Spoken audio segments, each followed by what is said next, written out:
So we're here to talk about yesterday's server smash, which Yeah. is amazing. So I hear there was drama. I mean, you guys were running the event, and I guess I want to give you a moment to reflect upon that. Tell us what happened, and we are like Higby's been tweeting out stuff already. They're making decisions on their own. So far, Yeah, yeah, Emerald is the name that they're wanting to go with, and if you're an original PlanetSide player, you totally know what that is. If not, it'll be just a new name for you. I don't know if that's the final decision or what, but that's what he has been tweeting, and I'm sure there will be a final note somewhere on the internets, probably on the sure. forums. Well, I guess let me start from the top, the beginning. So, Oh yeah. the two servers were going to be merged, and then there was some Twitter action with Higby, and he says, "Have a server smash." So we just frantically got it together. I gotta say, there's like 8 hours plus worth of meetings, and in the rule set, and this is something that the server smash guys didn't actually come up with. It was sort of agreed by the servers of the guys taking part, because it's more about the player experience. Because until today or yesterday, we've always had significantly more players in the server smash than viewers. So it's always something that the two servers taking part and the players involved, those guys, oh, the guys, well, it's okay. So the guys involved, they were the ones who were supposed to have fun. So anyway, the point is, it was their rule set, and we probably did a bad job on the stream explaining to the viewers exactly the overtime rules and how the extra stuff worked. But the fact is, the leaders and force commanders of both server reps knew about the overtime ruling. And I'll just mention what it is here. So, to win the game, we had different territory points. Big outfits are 5 points, large outposts are 2 points, small outposts are 1 point, and the octagon, so there's not an even number of outfit bases on the whole continent, was worth 3 points. It was a 4 capture point base. And um, and then, oh, sorry, and the overtime rule was basically, if I read here exactly as it says in the documents, if a base is secure, i.e., it's not under contention and the bar isn't moving at all, then that base is out of play. If a base is under contention after 2 hours, the base must be fully captured or fully defended before the match is called. Now that sounds great in principle, and both servers really wanted that sort of overtime win scenario. So we were like, yeah, sure, whatever, let's go for it. What could happen? Well, it turns out, without giving too much away, the natural thing happens is where you have 5 contendable bases at the end of time, and it gets less and less and less until you only have one possible base left. And it just so happened it was super important. And then we had like 500 people in one base, at least, if not more. And it got super intense and laggy. And then, so that was the game rules and how the game kind of developed roughly at the end.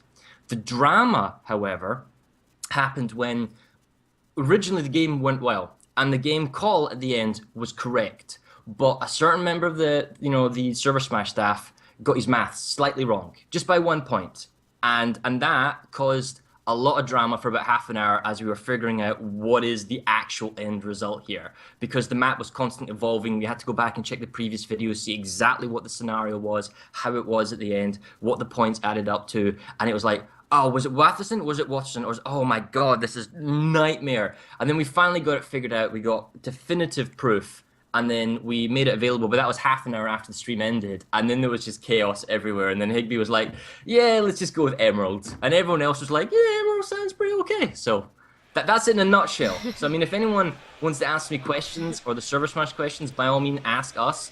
I'll be in Twitch chat for the whole of the rebroadcast. I can answer your questions as well. Uh, this was a server smash gig. This was not SOE, so SOE were kind enough to let us do it.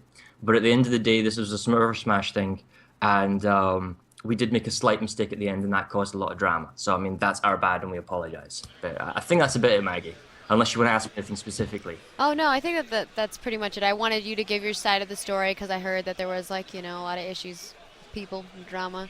Well, Um, yeah, so like I guess another thing that we have to mention is that this is on the public test server. It is the only mhm. domain we can do it. Jaeger is complicated because of accounts and distributions and how it works that way and getting on all your people. That's really hard. And then what happens if people disappear and you need spare accounts and then you need to level the accounts up and then you need the cert terminal because it's not PTS because it's a live client. It's just impossible to use Jaeger. So we can only really, at this time, if you want to do server smashes, use the public test server. And therein lies the problem that anybody and their grandmother can come on the public test server and interfere. And we have no administrative tools, guys. I mean, this is all community driven and is bound by what so far has worked really well as an honor system. So if you see a population imbalance, we can't do anything about it. We can try and enforce it and have fun police and say you can have reserves. And we did actually have a system in place where if the population imbalance, and this was agreed by both server factions, if we went beyond 5% population, then we would step in and we would try and balance the numbers, reserves or whatnot. We never went more than 5% imbalance for the whole game, and it was in favor of one server, then it was in favor of another server. Then there's a bit maybe some other drama about all reserves being called in, stuff to prove this stuff is now impossible. And even if someone was guilty of cheating, and what do you do? Do you ban them all for future server smashes? It's just really hard to administer. So we are fortunate in that in the last month or two, our server smashes have been relatively incident-free in terms of griefing or people just jumping on and screwing with us or messing with the server smash. So for all grand scheme of things, because of the name and it became such a super competitive issue, all these little things built up. And it was like super competitive because people care, and that's why, you know, when people make massive amounts of drama, it's because they care. So I mean, at the end of the day, we're incredibly grateful to run this event, and we think the fight is by far one of the most exciting, most interesting that we've had to date. It's so gonna be that's why we great. wanna, yeah.